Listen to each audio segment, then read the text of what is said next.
Chapter 9 The Writing on the Wall. What's going on here? What's going on here? Attracted no doubt by Malfoy's shout, Argus Filch came shouldering his way through the crowd. Then he saw Mrs. Norris, and he fell back, clutching his face in horror. My cat! My cat!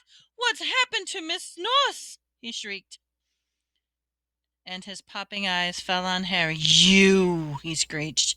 You murdered my cat! You've killed her! I'll kill you! Argus! Dumbledore arrived at the scene, followed by a number of other teachers, in seconds.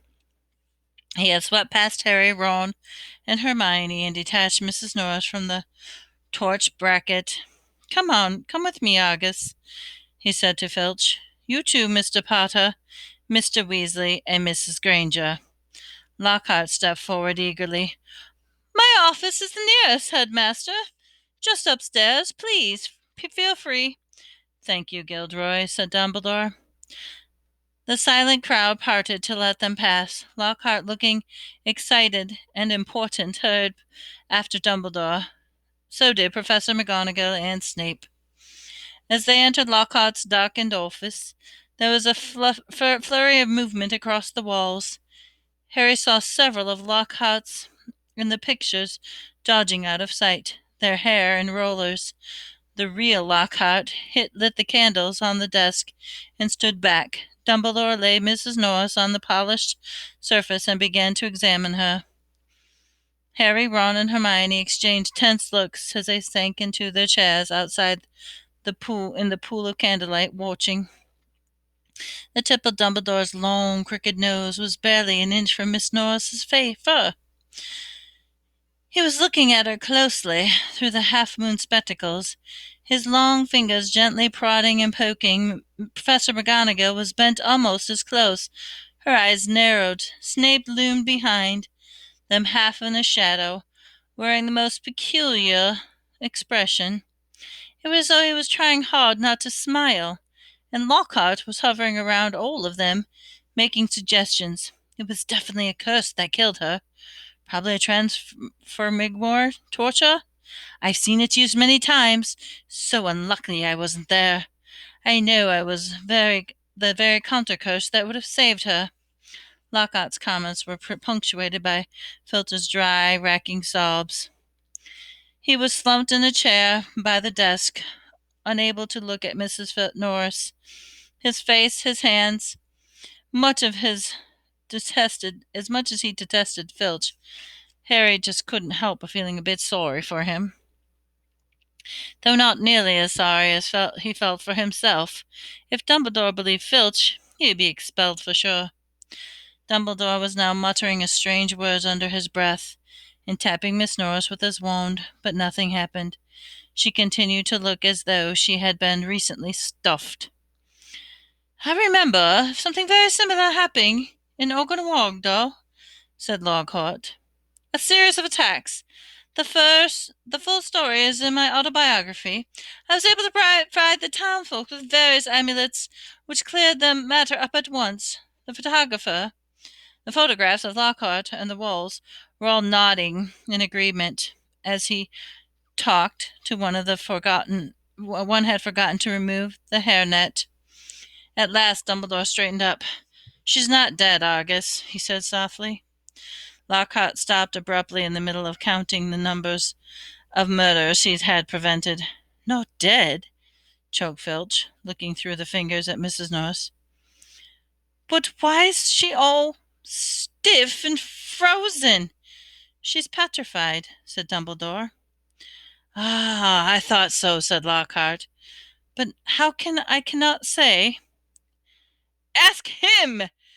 Shrieked Filch, turning his blotched and restrained face to Harry. No second year could have done this, said Dumbledore firmly. It would take dark magic of the most advanced. He did it! He did it! Filch spat, his pouchy face purpling.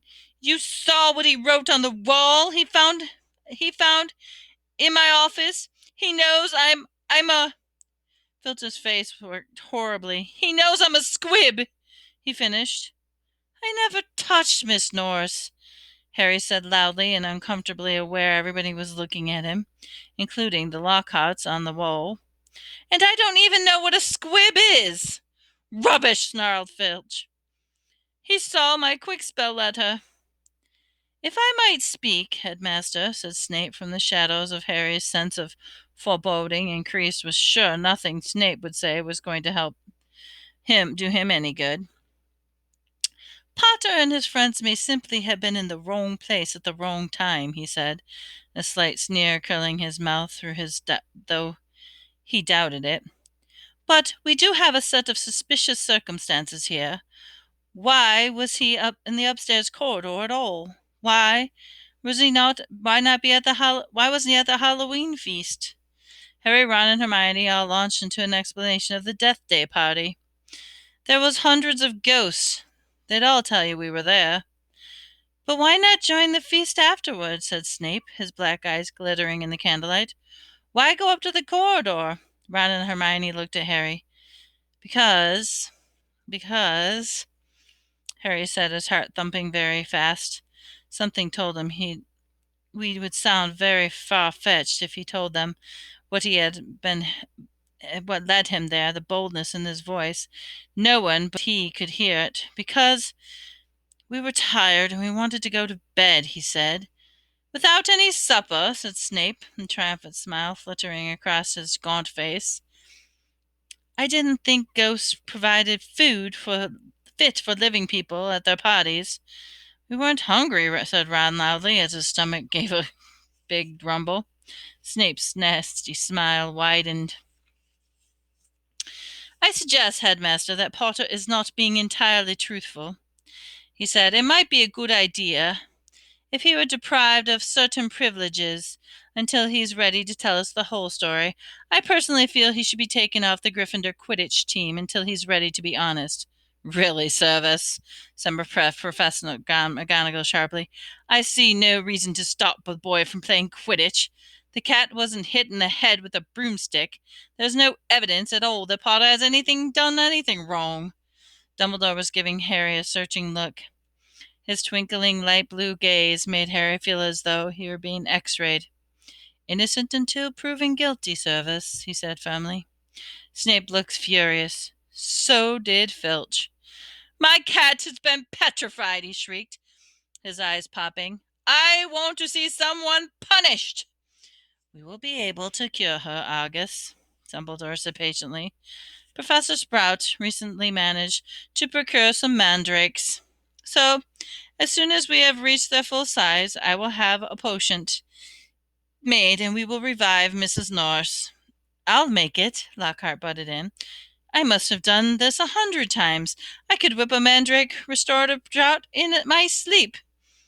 "Excuse me," said Snape icily, "but I believe I'm the potions master at school." There was a very awkward pause. "You may go," Dumbledore said to Harry, Ron, and Hermione. They went as quickly as they could without actually running. When they were at the floor up from Lockhart's office, they turned into the empty classroom and closed the door quietly behind them. Harry squinted at his friends, their darkened faces. Do you think I should have told him about the voice I heard?" "No," said Ron without hesitation. "Hearing voices no one can hear isn't a good sign, even in the wizarding world." Something in Ron's voice made Harry ask, "You do believe me, don't you?" "Of course I do," said Ron quickly. "But you must admit it's weird." "I know it's weird," said Harry. "The whole thing is weird. What was that writing on the wall all about? Chamber has been opened. What's that supposed to mean?" "You know, it rings sort of a bell," Ron said slowly. "I think someone told me a story once about a secret chamber at Hogwarts once. It might have been Bill." "And what on earth is a squib?" said Harry. To his surprise, Ron stifled a snigger. "Well, it's not funny, really, but it's Filch," he said. "A squib is someone who is born in a wizarding family, but hasn't got any magical powers. Kind of the opposite of muggle-born wizards, but squibs are quite unusual. If Filch is trying to learn magic from Quickspell courses, I reckon he must be a squib. It would explain a lot, actually. Like why he hates students so much. Ron gave a satisfied smile. He's bitter. The clock chimed somewhere. Midnight, said Harry. We'd better go to bed before Snape comes along and tries to frame us for something else.